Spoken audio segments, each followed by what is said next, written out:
আমরা আসামে গেছিলাম, আসামে সেই মানুষদের পাশে দাঁড়িয়েছি যে পরিস্থিতিটা আমাকে খুব খুব কষ্ট দিয়েছে। Homes have been destroyed, farmland has been buried under silt, and thousands remain displaced. যখন সমস্ত জল এসে হুহু করে আমাদের ঘরে ঢুকছে, 30 মিনিটের মধ্যে 5 ফুট জলের হাইট ছাড়িয়ে গেছে। তুই বুঝতে পারছো 5 ফুট আমাদের একটা মানুষের হাইট হয়।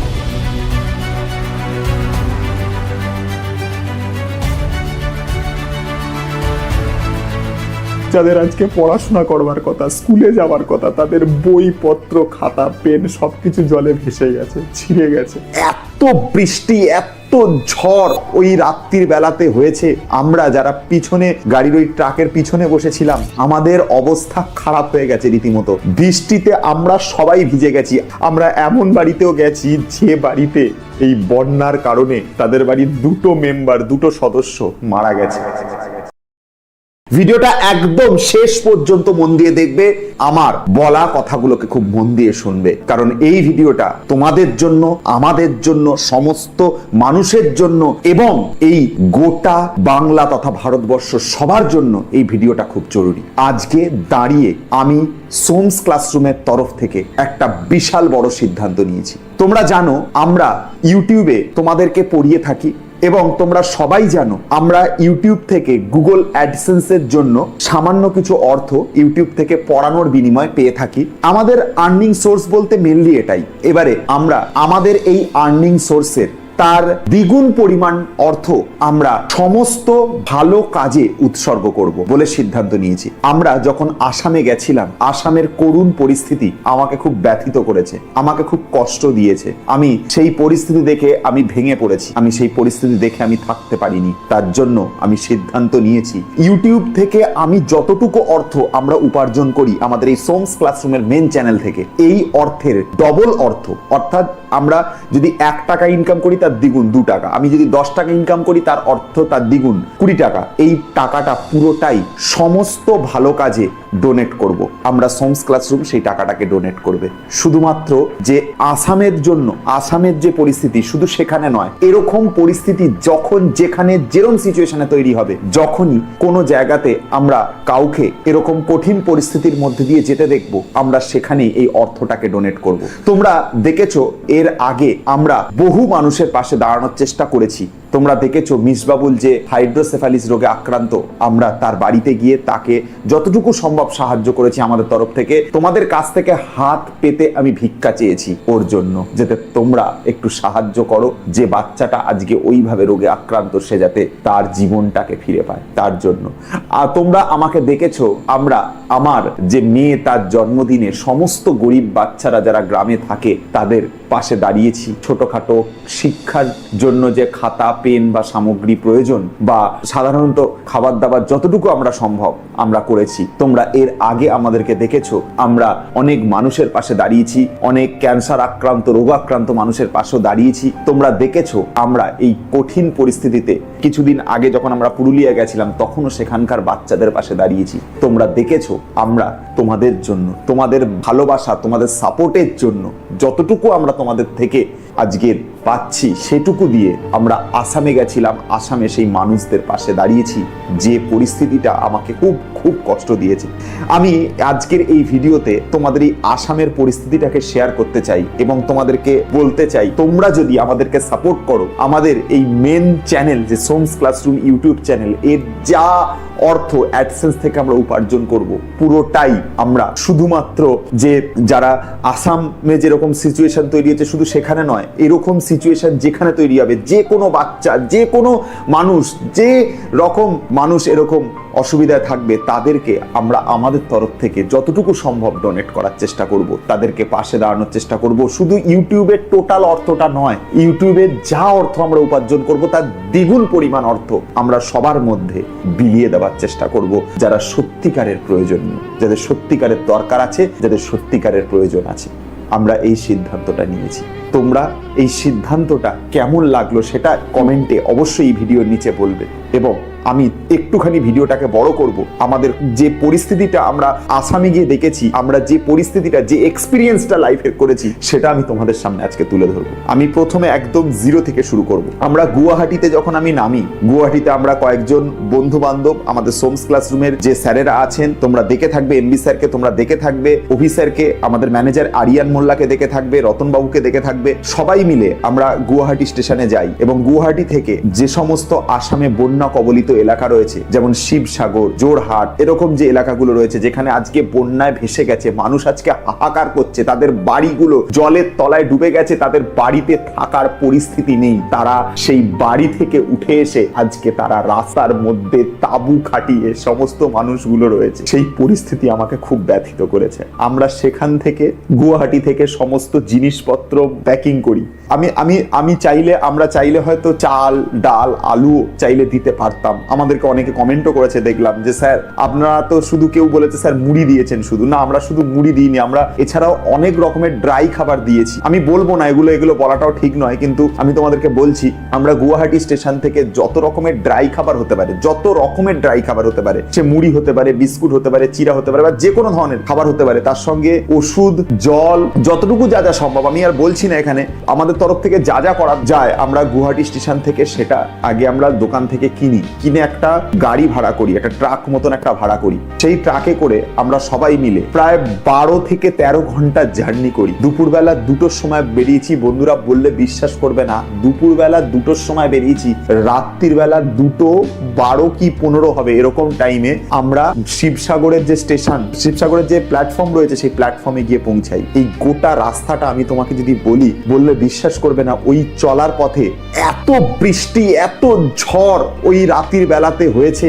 আমরা যারা পিছনে গাড়ির ওই ট্রাকের পিছনে বসেছিলাম, আমাদের অবস্থা খারাপ হয়ে গেছে রীতিমতো।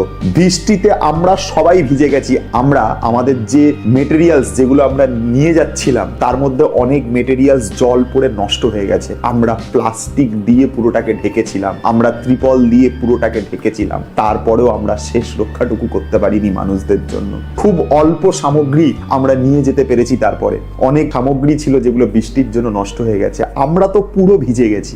বিগত 2 থেকে আড়াই দিন মতো আমরা টানা ঘুমাইনি। স্যার একটু ক্লান্ত হয়ে পড়েছেন নাকি স্যার? আর ক্লান্ত, কদিন ঘুমাইনি তাই।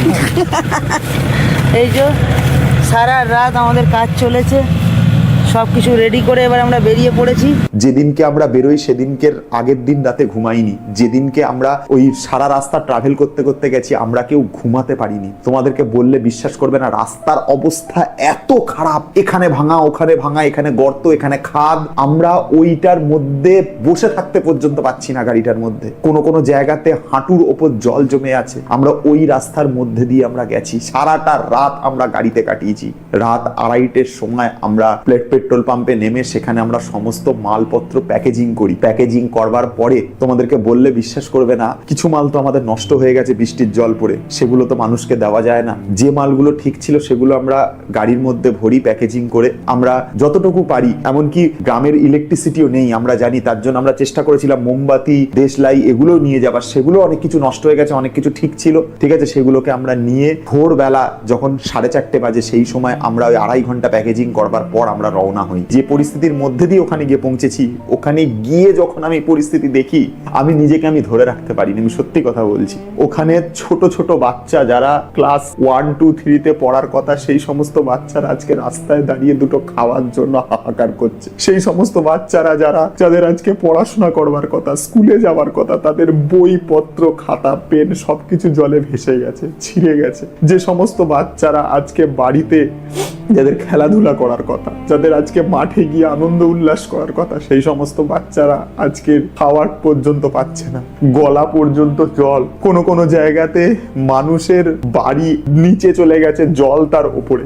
কোনো জায়গাতে এরকম সিচুয়েশন তৈরি হয়েছে, মানুষ রাস্তায় চলে এসছে, বাড়ি ঘর ছেড়ে দিয়ে তারা সব রাস্তাতে এসে তাঁবু খাটিয়ে তারা বসে আছে হাইওয়ের ধারে, কেউ রেল স্টেশনের ধারে আশ্রয় নিয়েছে। আমরা এমন বাড়িতেও গেছি যে বাড়িতে এই বন্যার কারণে তাদের বাড়ির 2 মেম্বার, 2 সদস্য মারা গেছে। আমরা আমাদের তরফ থেকে যতটুকু করা সম্ভব করতে গেছি। আমরা যখন গ্রামে গেছি, গ্রাম থেকে আমাদেরকে চা বানিয়ে এনে দিচ্ছে। ওই পরিস্থিতির মধ্যেও তারা আমাদের জন্য চা আনার চেষ্টা করছে।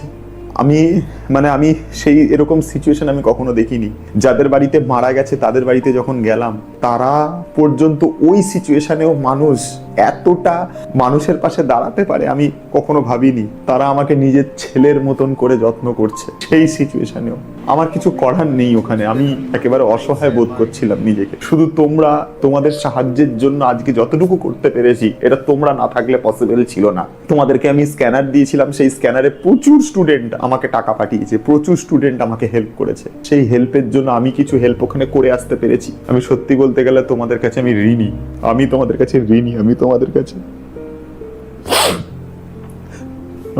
কাছে আজকে কৃতার্থ। আমি কি বলবো, আমার ভাষা খুঁজে পাচ্ছি না। যে সিচুয়েশনটা আমি আজকে গিয়ে দেখেছি, ছোট ছোট বাচ্চারা আজকের আমার কাছ থেকে যখন খাবার নিচ্ছে, ওদের মুখের দিকে তাকানো যাচ্ছে না। ওই পরিস্থিতি আমি তোমাকে বলে ভাষায় প্রকাশ করতে পারবো না। আমি একজনের সঙ্গে কথা বলছিলাম, উনি বললেন আমরা 30টা মিনিট সময় পাইনি। 30টা মিনিট না, যখন সমস্ত জল এসে হু করে আমাদের ঘরে ঢুকছে, 30 মিনিটের মধ্যে 5 ফুট জলের হাইট ছাড়িয়ে গেছে। 5 ফুট 30 মিনিটের মধ্যে। তুমি বুঝতে পারছো 5 ফুট আমাদের একটা মানুষের হাইট হয়, অতটা হাইটে জল 30 মিনিট সময় দেয়নি মানুষকে। তুমি জাস্ট নিজে একটা কথা চিন্তা করো তো, তুমি নিজের সারা জীবনের পরিশ্রম দিয়ে বহু কষ্ট করে একটা তুমি বাড়ি বানিয়েছো, সেই বাড়িটা তুমি 30 মিনিটের মধ্যে ভেঙে যেতে দেখলে। 30 মিনিটের মধ্যে সেই বাড়ি শেষ। তোমার সারা জীবনের কষ্ট, 30 বছরের কষ্ট দিয়ে তুমি যে বাড়িটাকে বানিয়েছো, তুমি দেখলে 30 মিনিটের মধ্যে সেই বাড়ি ভেঙে গেছে, সেই বাড়ি জলের তলায় হারিয়ে গেছে। তোমার জীবনে তোমার কেমন লাগবে যখন তোমার মাথার যে শেষ আশ্রয়টুকু, তোমার মাথার যে ছাদটা, সেটা 30 মিনিটের মধ্যে শেষ হয়ে গেছে? তুমি জাস্ট ইমাজিন করো তো, যে সেই সমস্ত বাচ্চারা যারা আজকের আসামে হাহাকার করে বেড়াচ্ছে, তাদের মা বাবারা আজকে অসহায়। না তো তারা নিজেরা নিজেদের খাদ্যের সন্ধান করতে পারছে, না তো তাদের সন্তানদের মুখে আজকে ভাতটুকু তুলে দিতে পারছে। তাদের অবস্থাটা কিরকম তোমরা মনে করো তো। যে বাচ্চাটার আজকে স্কুলে গিয়ে পড়াশোনা করবার কথা, সেই বাচ্চাটা জলের মধ্যে তার স্কুল থেকে শুরু করে, বাড়ি থেকে শুরু করে, তার জামা কাপড় থেকে শুরু করে, তার বইপত্র থেকে শুরু করে সমস্ত কিছু হারিয়ে আজকে একটা পথের ধারে তাঁবুটা নিয়ে তাকে আশ্রয় নিতে হচ্ছে। আমরা গ্রামে যখন যাই, আমরা চেষ্টা করেছিলাম যত পারি ড্রাই খাবার নিয়ে যেতে, কারণ আমাদের ধারণা এটা ছিল গ্রামের যে জলের যে পরিস্থিতি ছিল ওখানে, সেই জলের মধ্যে রান্না করার মতন জায়গা নেই, বাড়িঘর সমস্ত কিছু ডুবে আছে। আমি যতটুকু পেরেছি ইউটিউব থেকে, গুগল থেকে যে ডেটা কালেক্ট করতে পেরেছি, তার মধ্যে এটাই পেয়েছি, মানুষ গ্যাস নিয়ে সেখানে রান্না করতে পারছে না, এরকম সিচুয়েশন রয়েছে। তবু কিছু কিছু গ্রামে আমরা গেছিলাম যেখানে তারা আমাদেরকে চা করে পর্যন্ত খাইয়েছে, কারণ সেখানে কিছু কিছু গ্রামে জল নেমেছে, তাই তারা সেটা করতে পেরেছে। কিন্তু কিছু কিছু গ্রাম এমন ছিল যে গ্রামে তোমাদেরকে বললে বিশ্বাস করবে না, গ্রাম আজও জলের তলায়। আমি তোমাদেরকে যেরকম ধন্যবাদ জানাবো, সেরকম ধন্যবাদ জানাবো ইউটিউবের সেই সকল শিক্ষকদেরকে, যে সকল শিক্ষকরা আজকের পশ্চিমবঙ্গ থেকে আজকের ওই আসামে বন্যা কবলিত এলাকায় ওই সমস্ত মানুষদের পাশে গিয়ে দাঁড়িয়েছেন। সে বাংলার থেকে কোনো শিক্ষকেরা হোক, কিংবা হিন্দি থেকে হোক, বা অন্য যে কোনো জায়গা থেকে হোক, যারা আজকের এই ধরনের মানুষদের পাশে দাঁড়িয়েছেন, আমি তাদেরকে প্রণাম করি। কিছু বলার বিশেষ কিছু নেই, তোমাদের কাছ থেকে শুধু একটাই কথা শুনতে চাই, তোমরা আমাদের পাশে থাকবে তো, তোমরা আমাদের সঙ্গে হাতে হাত ধরে লড়াই করবে তো, শুধু এইটুকু কথা শুনতে চাই। আজকে বলার কিছু নেই। তোমাদের যার যতটুকু সামর্থ্য আছে, যার যতটুকু করবার ক্ষমতা আছে, সে সেই শেষটুকু দিয়ে সাহায্য করো। আমি যখন ওখানে যাই, আমি ইউটিউবে এমনও কমেন্ট পাই যে একটা ছেলের মা তাকে ফুচকা খাওয়ার জন্য 10 টাকা দিয়েছিল, সেই 10টা টাকা সে নিজে ফুচকা না খেয়ে সে আমাদেরকে পাঠিয়েছে যাতে আমরা ওখানে ডোনেট করতে পারি। এরকম প্রচুর বাচ্চা যাদের মায়েরা বাবারা তাকে কিছু কেনবার জন্য বা খাওয়ার জন্য বা কোনো হয়তো আনন্দ কিছু করবার জন্য দিয়েছিল, আজকে তারা সেটা আমাদেরকে পাঠিয়েছে যাতে আমরা সেখানে ডোনেট করতে পারি। সেই সমস্ত শিক্ষার্থীদের কাছে আমাদের তরফ থেকে তোমাদেরকে অনেক অনেক ভালোবাসা। তোমার ওই পাঠানো 5টা টাকা 10টা টাকা একটা বাচ্চার মুখে আজকে হয়তো বিস্কুট তুলে দিয়েছে।